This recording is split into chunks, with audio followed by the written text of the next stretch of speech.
Ayan mga kapobre, no? Magandang araw. Tapos na tayo magsabod ng ating seedling o dapog mga kapobre, no? Yan. After 20 days, i-transplant na natin ito mga kapobre.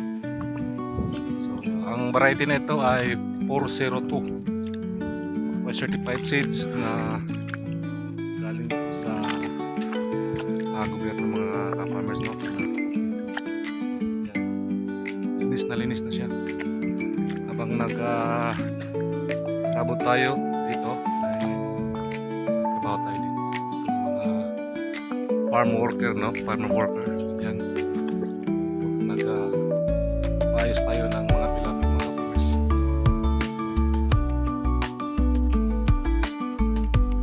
Maganda yung panahon mga farmers dahil medyo makulimlim at saka maulan kunti, hindi masyado may trabaho dito sa farm mga farmers. Yan.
Mga ka-farmers, no, nilagyan natin ng tao-tao para matakot yung mga ibon saka yung mga manok, para hindi po madamage yung seedling natin, yung dapog natin mga farmers, no.